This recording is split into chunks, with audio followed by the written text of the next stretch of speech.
Hey everybody, welcome to the commentary for Army Men 3 Revenge of the Tan.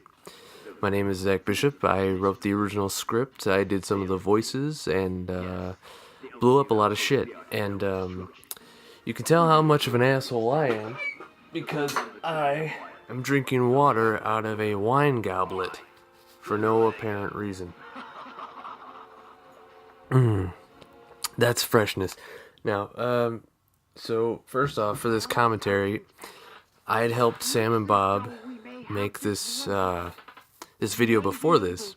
It was Army Men 2, because their very first one was the two of them. They made it. It was like some kind of bathtub, spy mission, very much like the Army Men video games.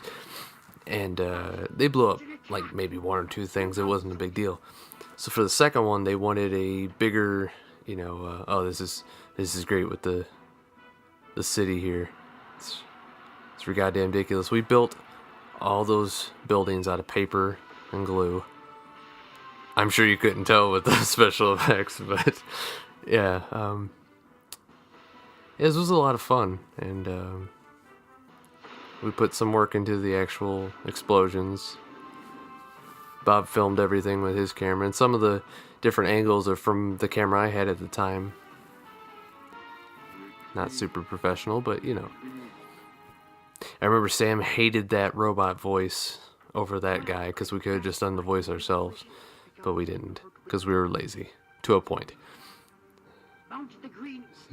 There's Bob doing the general's voice. One way or another, this war ends now. Ends now. Yes, sir. It's funny, Sam does the voice of both General Anger and the Sergeant, who, it's like, okay, it's like Mike Myers playing Austin Powers and Dr. Evil at the same time, but somehow it works. We had a lot of fun blowing up this ship. All the slow motion explosions. Oh, this Jeep flip is great. But anyway, so for the second video, we went to Sam's backyard. This was years and years ago, so this was probably like 2002 when we made the second one, which we never put up. But yeah, I just told him, like, yeah, I want to blow up some fireworks, and I have a ton of Army men we could use, so let's go with that. So we were blowing up stuff in the backyard. We had a couple fake buildings like this, but not this scale. It wasn't this ambitious yet. It was just a little fun little project. Oh, there's my camera. You could tell the quality change.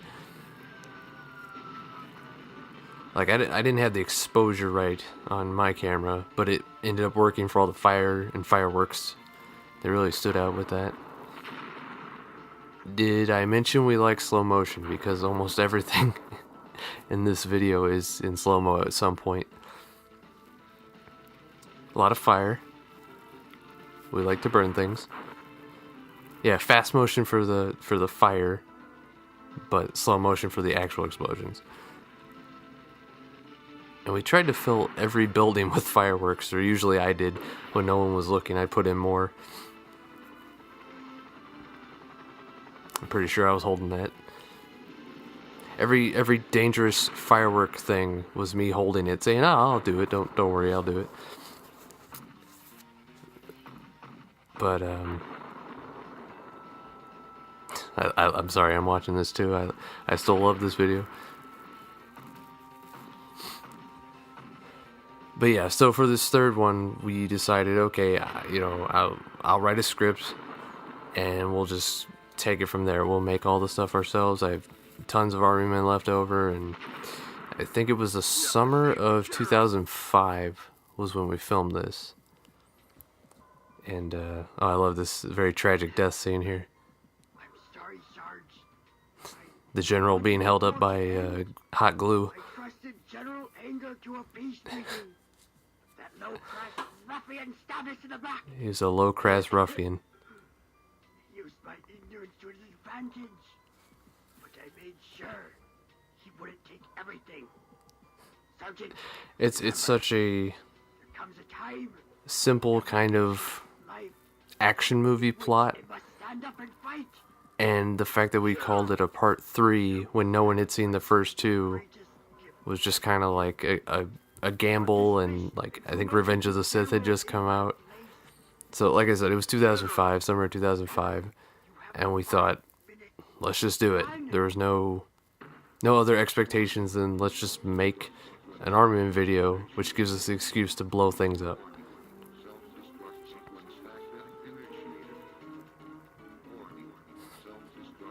This was the first illegal firework, the M80. Cue the Star Wars music. Yet no copyright strikes. I wonder why.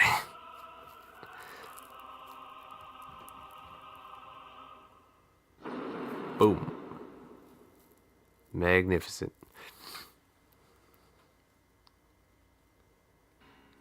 Yeah, it's Darkest Hour. Copyright infringement. Oh, here's probably my favorite character. That without the vibe is in the blast. That's the best voice I've ever come up with. And for some reason, General Anger was Australian, and we weren't sure why. He just was. So, you know, he's an angry Australian general leading a bunch of, like, German, Russian Nazis with this guy, who he promotes after slapping the shit out of. Makes sense, though, right? Bob always wanted to do the really refined, regal, distinguished voices, and ours were always like gruff and ridiculous. We'll have to take it. Rally the troops and move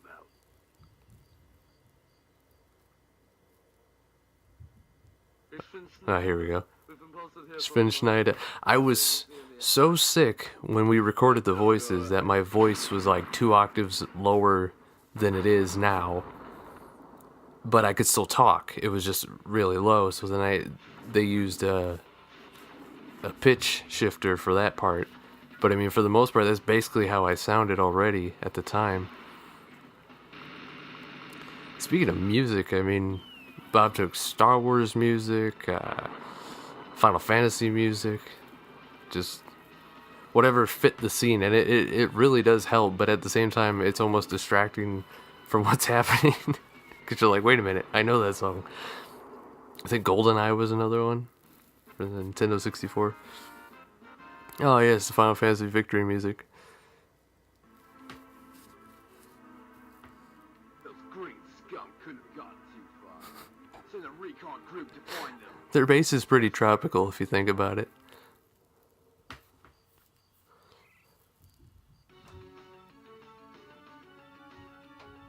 You can see the difference in cameras again. That was my camera. It was a bit darker.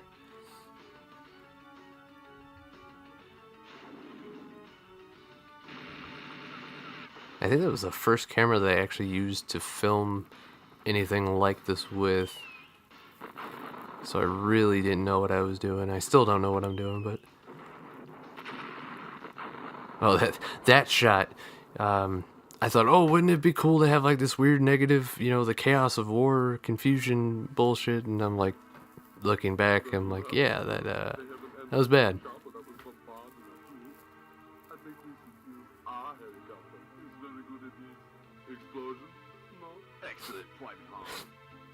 Private Hans, my German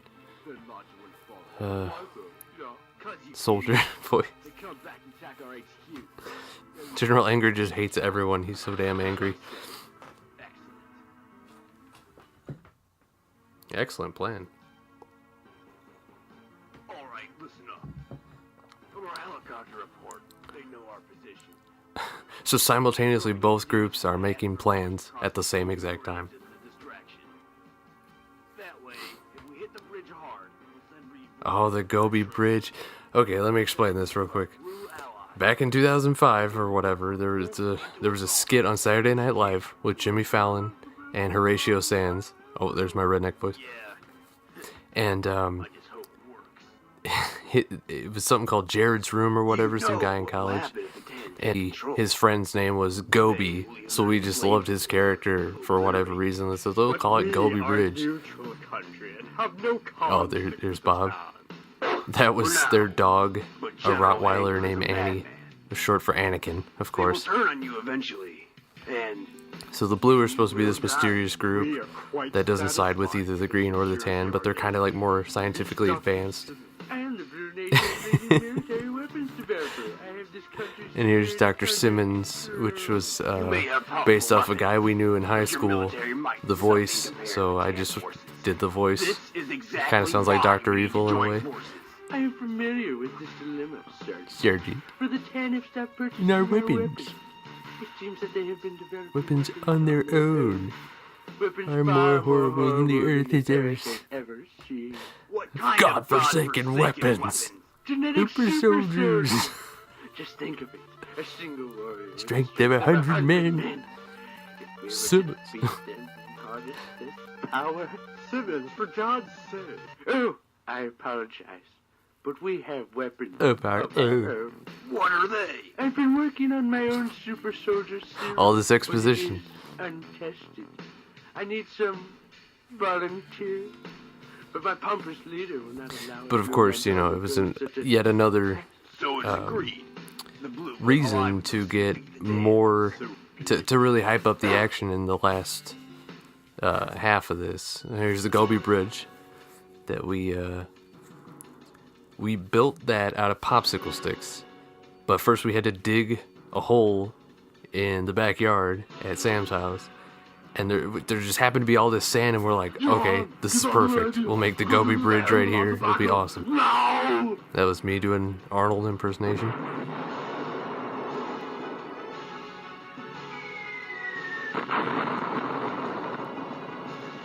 We got so lucky with some of these like explosions and flips and stuff, and boat on land, boat in water.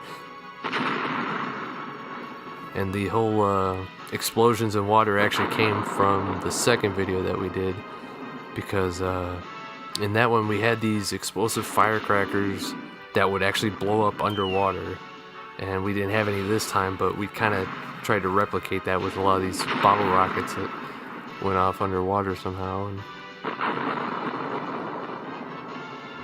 it was basically us just having fun, because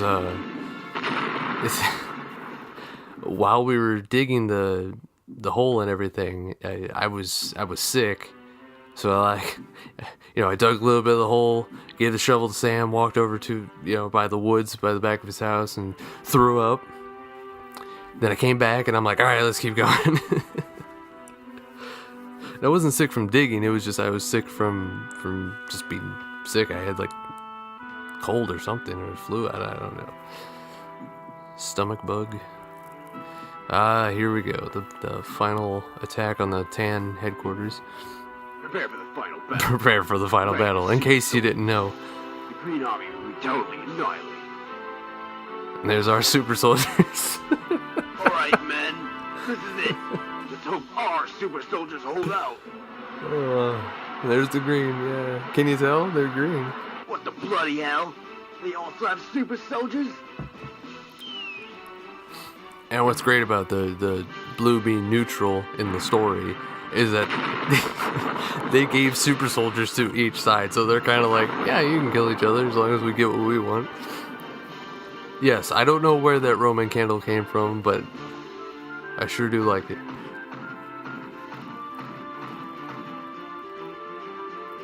So there's another M80. You can see... I think we put one in, blew that guy up with firecracker.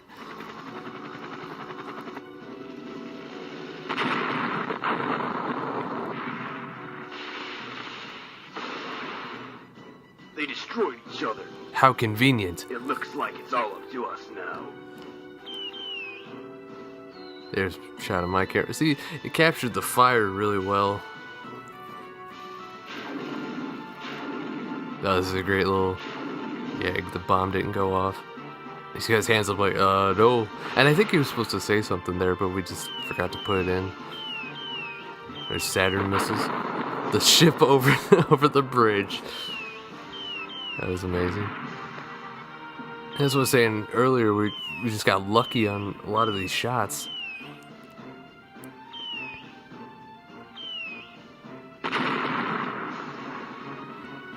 And again, I want to thank Bob and Sam for doing this and coming up with the initial idea to even do it, because I was like, wow, I didn't even think about something like this or ever doing anything like this. Oh, here's a great shot. We put an M80, of course, on the bottom of the bridge, so get a nice little god damn nice little explosion there. And I had this idea for a shot, like the way the bridge is in the water, like this, zoom into the darkness of the depths and then fade into the next scene, but we forgot to shoot that. So more Star Wars music. Just a lot of burning, a lot of blowing shit up.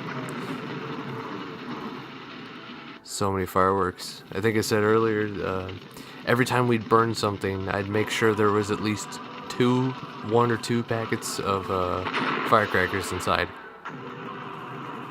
Look at that.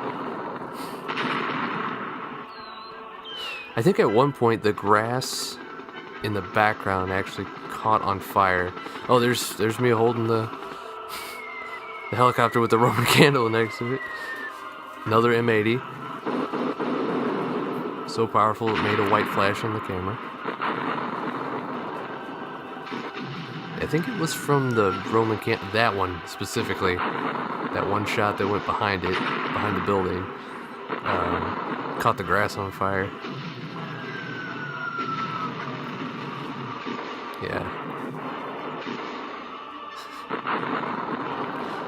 How we didn't burn everything to the ground. Oh, here we go. That had to be cut because I was pulling the string to make it fly. It spun around and the wick landed right on my hand, and I had like 2 seconds to drop it before it blew my hand off. Which, I mean, in retrospect, I could have got a cool hook or like cyborg hand. That would have been cool.